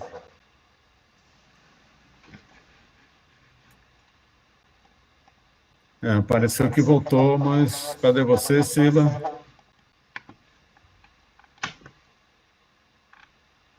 Ela parece que está presente, mas... Bom, quem quiser já pedir a palavra aí, levanta a mãozinha aí que a gente vai abrindo aí para colocações, né, de vocês presentes aí, que eu agradeço novamente. Alguma pessoa aí querendo fazer alguma colocação? Eu vou fazer uma provocação aqui, enquanto... O Adilson levantou a mão agora, Maurício. Deixa o Adilson. Vai lá. Bom, então, boa noite a todos. Bom revê-los. Caetano, acho que não vai dar não, viu? Porque domingo não suporta a pressão. Mas olha só, eu acho que A Gaviões calou o Mineirão. Como é que você pode falar isso? Você acha que é Fluminense a torcida? Mas tudo bem, vai lá, vamos lá. eu acho que tem 3 questões que a gente precisa estar lembrando. Eu, do ponto de vista da cópia oficial, eu não esperava nada e continuo não esperando nem nada também da 31, né? Não esperei nada da 20. Da 20 para frente, que não teve mais nada. Depois do Acordo de Paris, que foi aquele... Eu acho que eu tive a mesma sensação que o Rubinho, assim, isso aí é mais um negócio para preencher papelada e tal, né? Depois, quando você vai olhando, você vê que tem até uma coisinha ou outra ali, mas não coloco minha esperança nesses processos. Apesar de eu concordar com o Caetano de que ruim sem a ONU, pior sem a ONU, né? Mas eu acho que nós precisamos, sobretudo a sociedade civil mundial, nós precisamos ser um pouco mais criativos, porque em alguns momentos a gente espera muito do processo ONU. E acho que a gente precisa começar a propor mais coisas, né? Como agora o pessoal do tratado propôs junto com a Colômbia um outro processo, uma outra dinâmica, uma outra discussão para a questão do petróleo. Acho que esse é um ponto que eu acho que nós temos que olhar com bons olhos, né? E começarmos a ser um pouquinho mais criativos. Dito isso, dizer assim, como eu iniciei a minha fala, eu não esperava nada da COP30, mas eu esperava bastante coisa da sociedade civil, sobretudo da Amazônia, na mobilização da COP, né, das ruas, né? E aí acho que, nesse sentido, Belém não deixou nenhuma dúvida. Belém mostrou, de fato, como é que se faz uma mobilização popular, uma mobilização social, povo nas ruas, né, povo mobilizado. Se a gente for contar, ter, acho que para mais de 10 mil atividades autogestionadas, fora as atividades que a gente chamou na Cúpula dos Povos das atividades enlaçadas, que eu acho que foi uma grande sacada, que é aquela história de sair daquele movimento de que cada um chega lá no evento, faz a sua caixinha e vai embora com a sua caixinha embaixo do braço, né? A Cúpula dos Povos, ela inovou, acho que é importante dizer isso, no sentido de as organizações se juntarem, né, saírem das caixinhas e começarem a assumir compromissos conjuntos. Então, você nós tivemos durante 2 dias várias organizações que se juntavam por linha temática, né, e debatiam e, ao final desse debate, estabeleciam metas, novas discussões, novas agendas de luta, novos pontos de solidariedade. Enfim, acho que esse foi o grande legado e a grande sacada de Belém, né? Tanto que você já tem, para 2026, uma série de novas agendas já marcadas, já acontecendo, e que não são só mais de uma organização. São de diversas organizações que se organizaram, se juntaram lá durante a cúpula, né? E, falando da cúpula, mas esse processo também aconteceu na Embaixada dos Povos, na COP do Povo, na COP das Baixadas, enfim, na diversidade, né, de ações e de coletivos que se estabeleceram em Belém. Acho que o que nós tiramos de bom de Belém, né, tirando a história de mostrar também para o sul e sudeste do nosso país, né, que o norte existe, que existem cidades aqui que, apesar do preconceito dele, a gente se estrutura da maneira que a gente pode. E aí, quando eu via entidades parceiras nossas, inclusive dar entrevista para a Folha de São Paulo e dizer assim, os belenenses que nos perdoem, mas Belém não tem capacidade nenhuma de sediar uma COP, né? está registrado lá na Folha de São Paulo isso, e aí a gente olhava e falava, pô, o que é 50 mil para uma cidade que recebe 1 milhão de pessoas todo ano no Sírio, né? Então, desconhecimento e um pouco de preconceito, um velho colonialismo do Sul e Sudeste com o Norte e o Nordeste. Então, isso, a COP também em Belém serviu para mostrar um outro Brasil, né, que acontece, que existe, que tem movimentos, que tem uma cena cultural pulsante, tem povo mobilizado, que sai do eixo Brasília, Rio, São Paulo. Então, acho que a COP também serviu para mostrar esse outro Brasil que acontece aqui diariamente, né? E por é o seguinte, eu acho que nós precisamos continuar essa mobilização que se gerou, né, sobretudo em torno da discussão do petróleo, né, e aí não só na Amazônia, mas eu acho que o Brasil dá um passo que eu considero insuficiente, mais importante, né? É importante dizer, olha, se o sistema ONU não consegue criar aqui um mapa do caminho, não consegue ter um mínimo de discussão sobre o maior problema para o colapso climático, que são as emissões do petróleo, né? O Brasil vai, pelo menos, começar a fazer um debate e construir uma estratégia para essa saída. Então, acho que esse é também um grande legado que ficou e que eu acho que nós devemos aproveitar essa oportunidade. Tem gente dizendo, isso aí é teatro puro, pode até ser um teatro, mas é uma palavra de uma autoridade de um presidente, e nós temos que aproveitar isso, né? Essa fala dele, para a gente pressionar o governo, pressionar o Congresso, sobretudo no ano que vem, né? Todos nós aqui, a gente sabe, nós somos comprometidos com partidos e com candidatos, e a gente precisa botar isso nas plataformas que a gente quer que os candidatos se comprometam. Então, tem essa fala, tem essa promessa do governo, e eu acho que a gente, longe de desmerecer, nós temos que aproveitar isso como um instrumento de pressão, né? Então, acho que essas são oportunidades e são lições que a gente deve trazer de Belém para adiante. Obrigado, desculpe que eu alonguei. Beleza, Dilson. Você sempre com ótimas reflexões, né, em análise. Mas o ano que vem vai ser de grandes desafios aí, eleitorais e tudo mais, e a gente tem que manter bem organizado. Maurício, quer dar a sua palavra aí? Depois Neidinha levantou a mão aí. Vai lá, Maurício. Bem rápido. Não, acho que na linha do otimismo do Caetano e do positivismo de garantir, né, que o multilateralismo não chegou a sucumbir, né, como alguns tentaram colocar, eu acho que é o positivo da COP. Eu vou começar primeiro falando da cúpula. Eu acho que a cúpula foi o diferencial. O texto da cúpula a gente acompanhou, acabou entrando, a Dilson participou dessa incidência para garantir lá, o Caetano também, a questão do posicionamento contrário ao petróleo na Foz e uma posição crítica ao TFFF.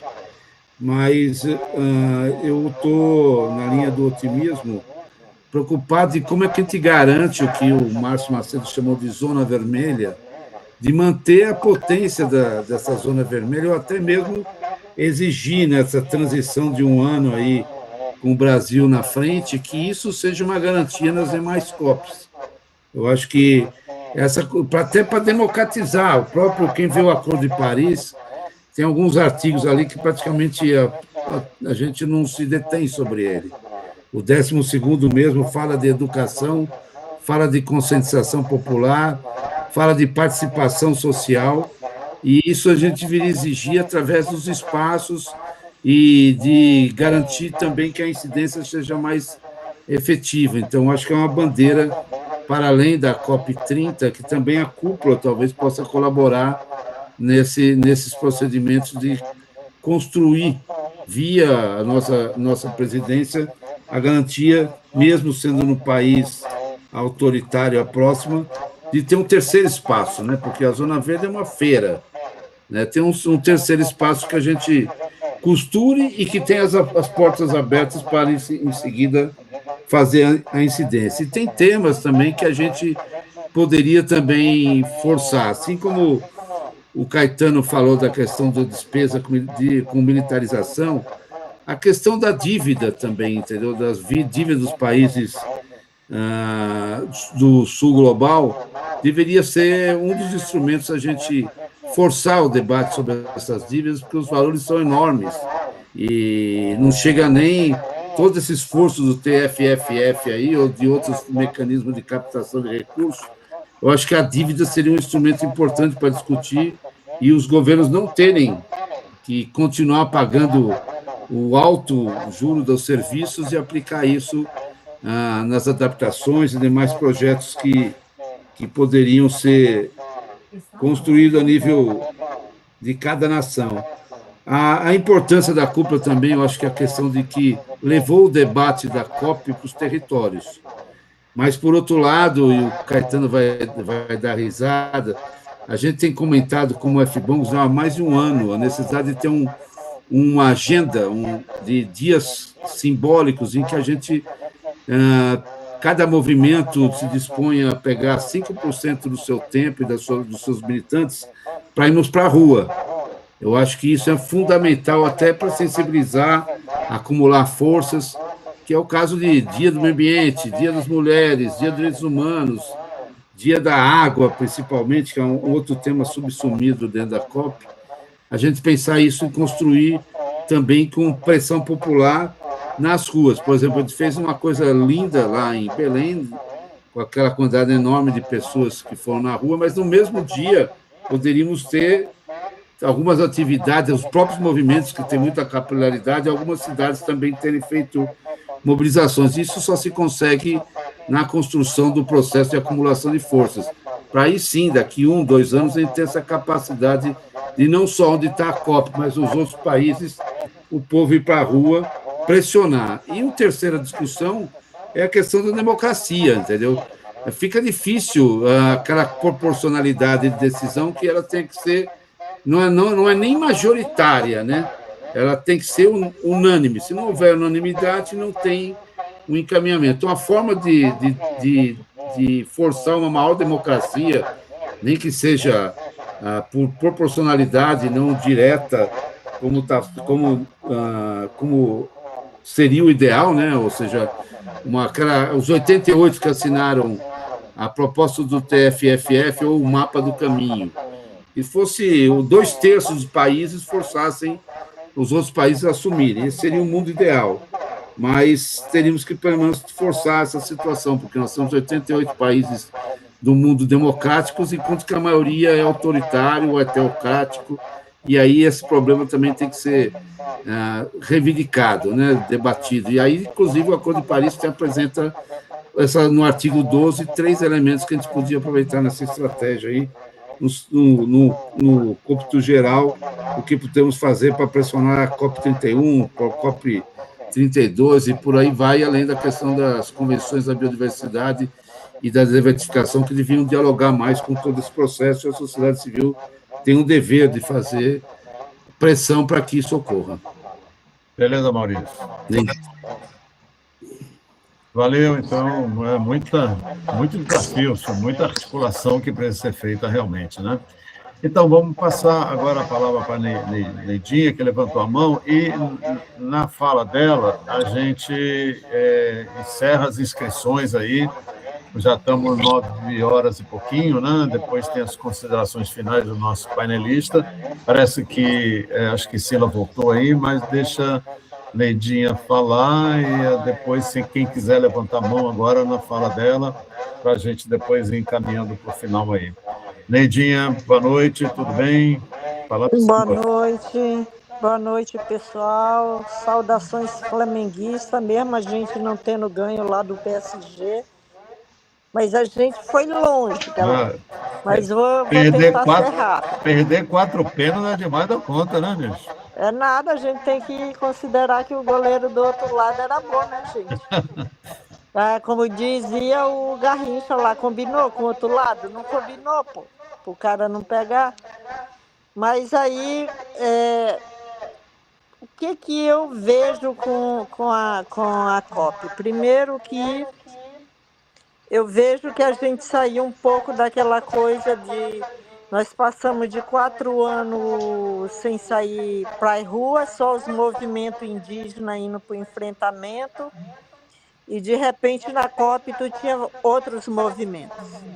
O que é já um reflexo do que eu vejo agora com o PL da devastação e outros PLs, da coragem da população ir para as ruas. Né? E eu acredito que a COP trouxe um pouco um reflexo disso, da coragem das pessoas de demonstrar a sua insatisfação. Para mim, o tema do combustível fóssil não era algo que na verdade, não tinha interesse do governo de ser impregnado nas discussões, e acabou que as direções foram exatamente para não ter essa discussão aprofundada. Mas o grande legado mesmo foi, para mim, o encontro dos movimentos. O encontro dos movimentos, o fortalecimento dos movimentos. Ontem, foi ontem, né, que a nossa reunião do GTA? Ou anteontem? Acho que foi ontem.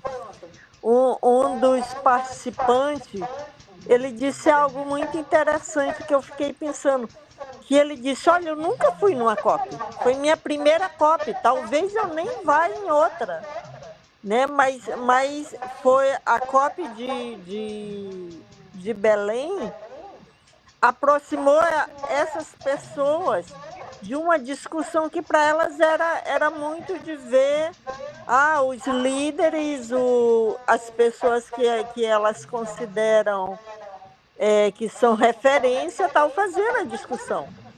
Mas, de repente, estava ali, a COP na Amazônia estava ali para a própria Amazônia, né? Que a gente é muito acostumado de ver o pessoal sempre falando de nós. Tudo sobre nós, né? E, de repente, estávamos nós, como diz o Adilson aí na fala dele, né? Do Sul-Sudeste, que tem um preconceito com o Norte e Nordeste, e, de repente, ali, né, como dizia Zagallo, tendo que engolir uma COP na Amazônia, do qual eles gostam muito de falar, né? De querer salvar. O que para mim é bem... Desculpa aí os sudestinos, tá, galera? Mas para mim foi bem sintomático essa coisa de olhar a gente realmente de perto.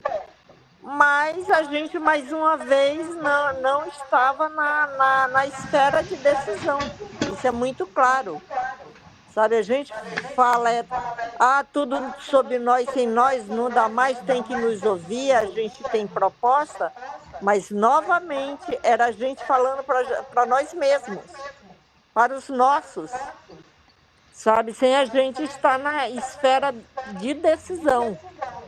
E essa confusão de achar que o governo falando, e aí eu estou falando do lado muito da questão indígena e da ambiental, achar só que porque a gente tem uma ministra indígena, uma presidenta da FUNAI indígena, uma ministra do meio ambiente e seringueira, que a gente tá lá sendo ouvido.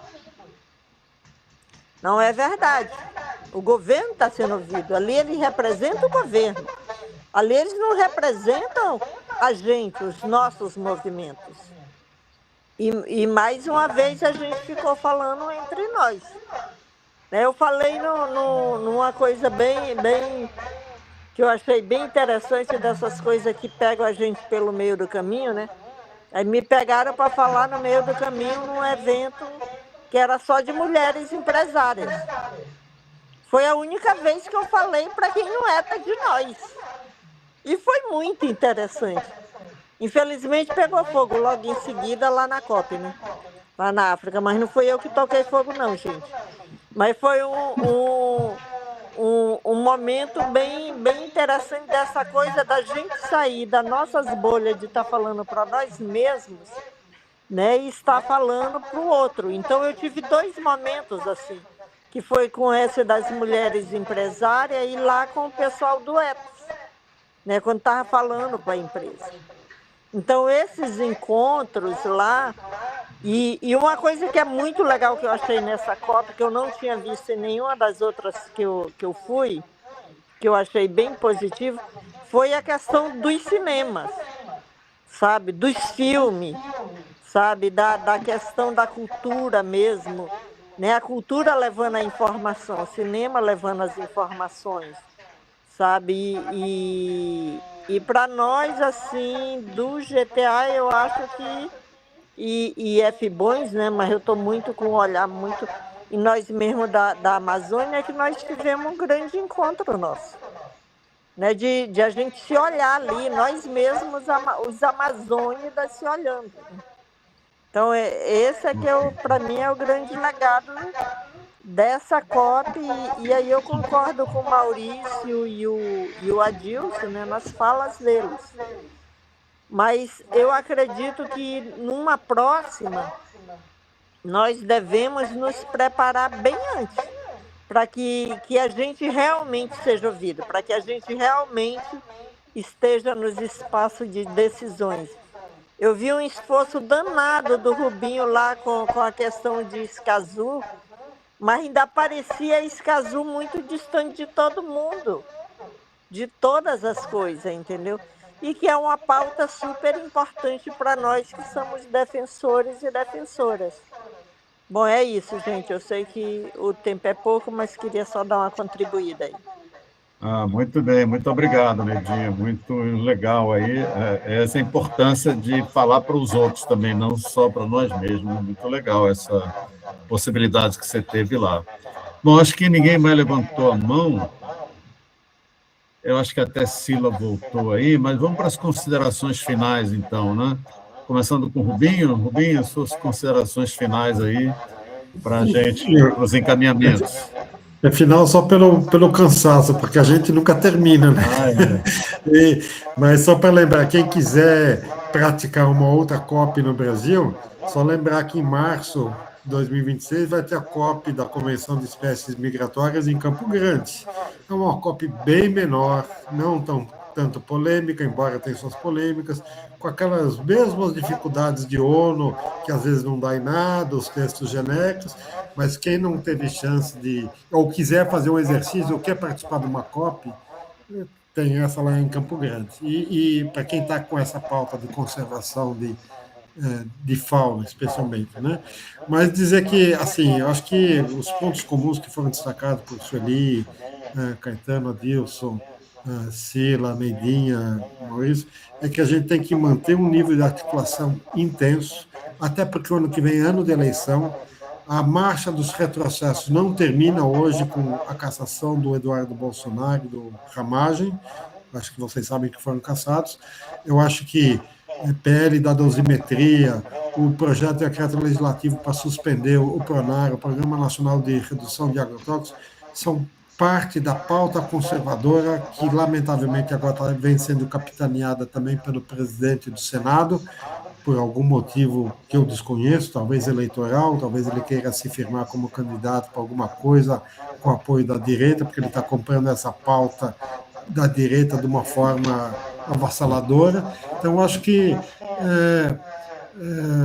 nós vamos ter que manter, e eu acho legal isso que, acho que, não sei se foi Caetano, se foi Adilson, nós temos que olhar a parte nacional, acho que a Sueli, quando esse despacho do presidente, eu acho que a gente tem que forçar, alguém falou, ele falou, então agora nós vamos usar a fala dele, de fazê-lo refém da sua fala, né? Assim como ele falou na abertura lá ali no discurso, ele falou também sobre justiça ambiental e justiça climática, né? Vocês, essa semana, um famoso advogado, autor de livros, escreveu um artigo contra o CONAMA e contra a resolução do CONAMA. A Sueli deve conhecer Paulo Bessa Antunes, um horror o que ele falou, né?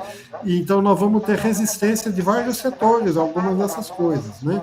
Então acho que manter, como dizia, e com isso eu termino, o povo unido jamais será vencido, embora é muito difícil vencer, mas vamos em frente. Câmbio.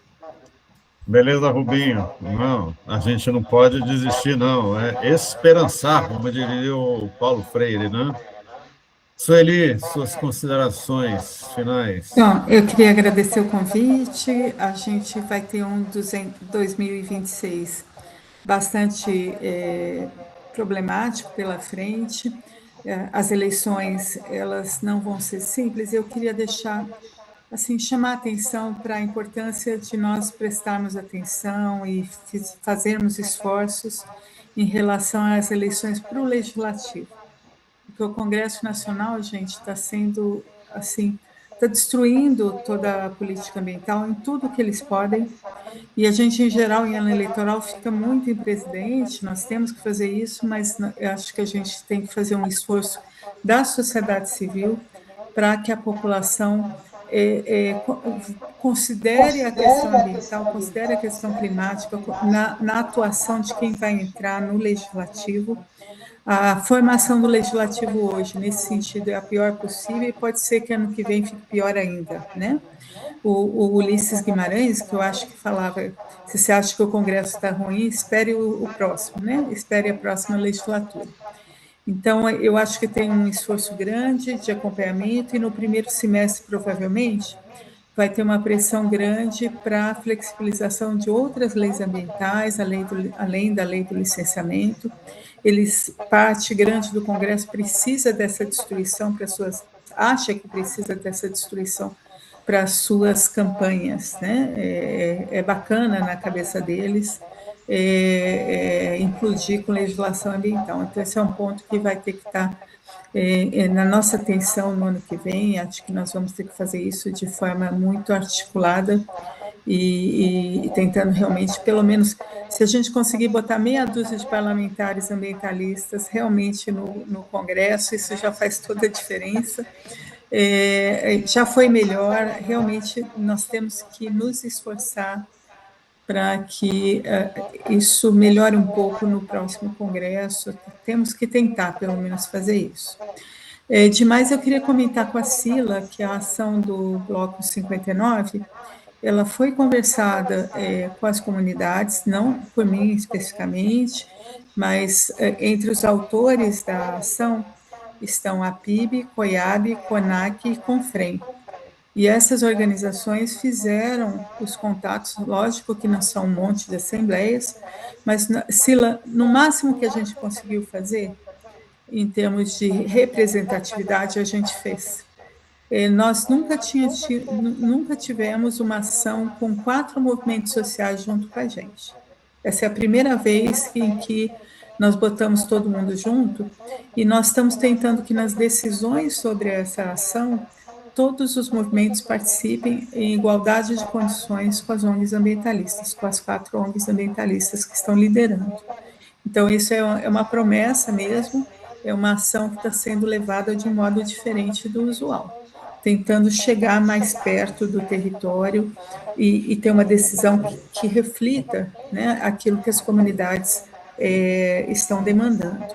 Bom, tentar a gente está tentando, aí eu prometo, era isso que eu queria falar. Valeu, obrigado, Sueli, obrigado aí pela sua batalha sempre em prol, né, dessas discussões todas aí. Caetano, você aí com as suas considerações finais aí. Eu também queria agradecer o convite. Eu acho que podemos ser céticos, isso e aquilo, mas como um bom corintiano, viu, Adilson? Esperança é a última que morre. Já fomos campeão do mundo do Maracanã em cima do Vasco. Agora, por que não?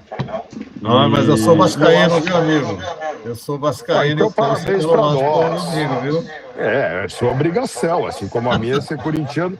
E bacana, são os 2 sofredores lá no domingo. em vez de, eles estavam cantando vitória, o Fluminense entrou de salto alto, o Cruzeiro, e se ferraram. Mas vamos voltar para o assunto aqui. Era só para dar um exemplo. Se a gente tem confiança que vamos ser campeão, eu e você, Renato, né? Isso é muito mais fácil, muito mais difícil do que perder a esperança em relação ao clima. Imagina. E nesse sentido, eu acho que a gente tem que agora relaxar, beber todas, descansar bastante no recesso, ter bastante saúde e alegria, porque vai ser um ano pancada. E a gente vai ter que ter muita criatividade, porque se o mundo está ficando cada vez mais distópico, porque só o outro lado sabe usar a distopia? Vamos usar ele para o nosso lado também. Teve um outro artigo que eu escrevi na Folha, isso na época, no auge da impopularidade do Bolsonaro, dizendo, ele não termina. Eu cravei, no meio da Covid, que ele estava no segundo turno e ia ser difícil ganhar dele. Aí os petistas riram de mim e chamavam o bêbado e o comunista. Assim, como que você se livra de um bolsonarista, né? Que nem que você tá naquela festa, chega aquele bêbado chato. Ô, Maurício! Ô, Maurício! A Terra, ela é plana. Aí, o que seria o previsível? Você fala, não é, bebum. A Terra não é plana, a Terra é redonda. Não é assim que você vai conter essa extrema-direita ou esse negacionismo, né? A maneira da gente conter talvez seja a gente dobrar a aposta. Então, se o cara chega, Maurício, a Terra é plana, aí o Maurício tem que fingir que ele está mais bebum ainda. O que, bebum? Que terra plana? A Terra é... Aí ele vai prestar atenção. Não, você não está mentindo, né? É piramidal. Se a gente pensar no aspecto social. Aí o bebum vai falar, o piramidal, a Terra é redonda, idiota. E vai embora. Você bebeu demais e vai embora. Então, como é que a gente pode pensar... Eu estava numa discussão do Conselhão, como membro do Conselhão, de desigualdade. Queremos renovar o Congresso. Seja direita, seja esquerda, esse é um consenso. Então, por que a gente não chega e não propõe um projeto de paridade do gênero imediato? O México conseguiu. O Chile quase bateu na trave ali. Você quer renovar? Renova. Metade tem que ser homem, metade tem que ser mulher. Né? Estou dando esses exemplos, né? Como é que a gente, além de só ser previsível, sou contra isso, sou contra aquilo, tem que fazer isso aí. Por que a gente não desengaveta os PLs bons que tem?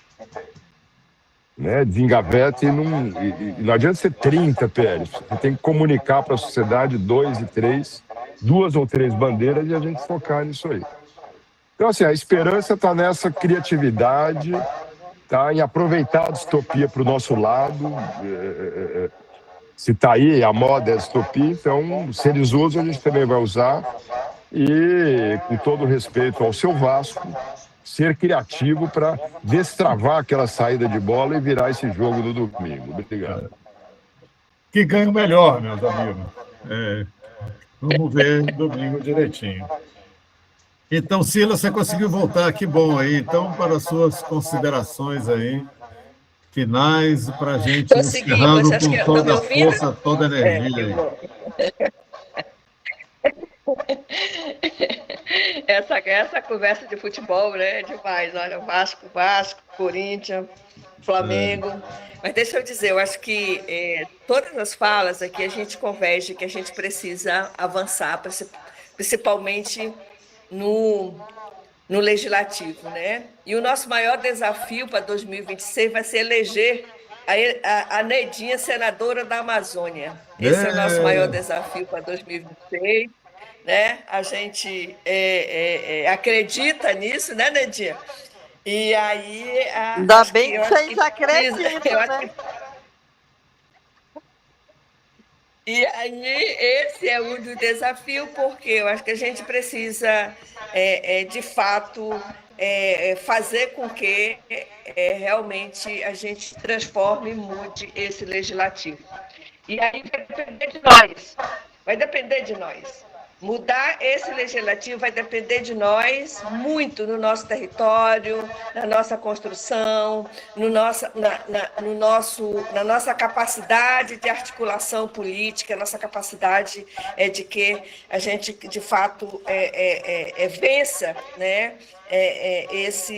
esse negacionismo, né, que está todo dia aí nas nossas portas. A outra coisa, Sueli, acho que assim, parabenizar mesmo, eu acho que essas são caminhos, são desafios para nós que estamos nessa pauta aí, que é uma pauta muito difícil, né? Discutir combustível fóssil na Amazônia, diante de toda essa complexidade que nós estamos vivendo, eu acho que é um dos caminhos que a gente tem para combater e para se afirmar, né, como defesa mesmo das pessoas e da floresta, principalmente a questão do meio ambiente.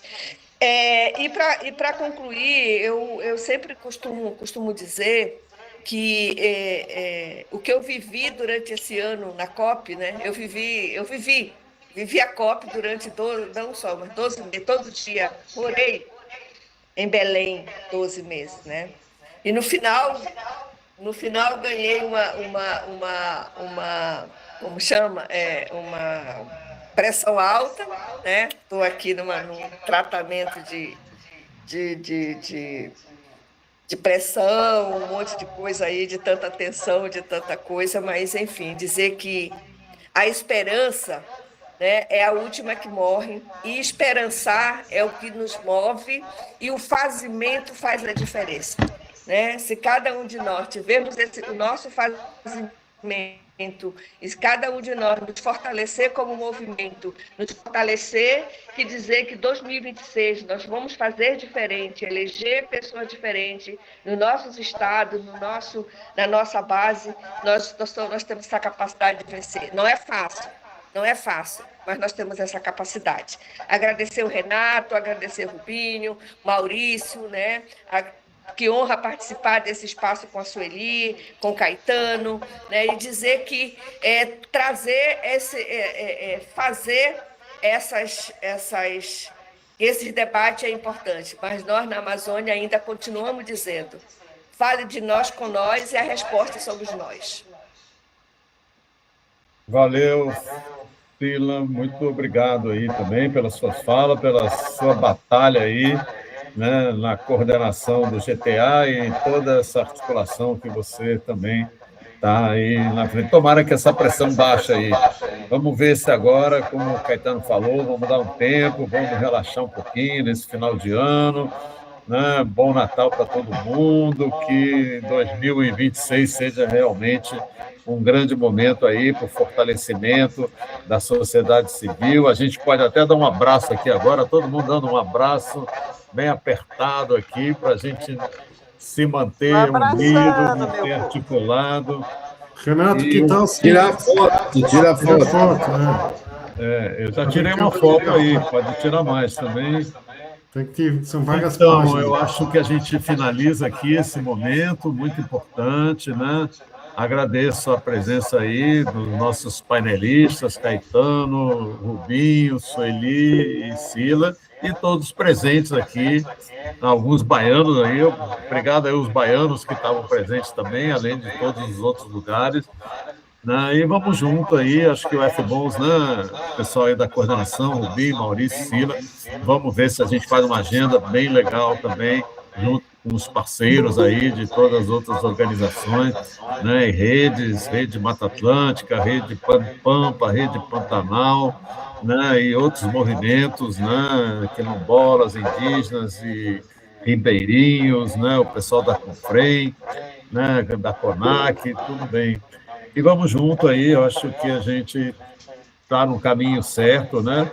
Mas, como o Caetano falou, temos que ser bem criativos aí, bem propositivos, e fazendo uma agenda positiva para o bem viver, para a justiça social, ambiental, que é o que nos move, o que a gente acredita, e não ficar só indo contra aquilo que a gente, né, tem que ter resistência e tudo, mas é parte do processo. A gente tem que construir né, uma vida nova, com justiça, com solidariedade, com amor, com, né, com carinho de todo mundo. Então, agradeço aí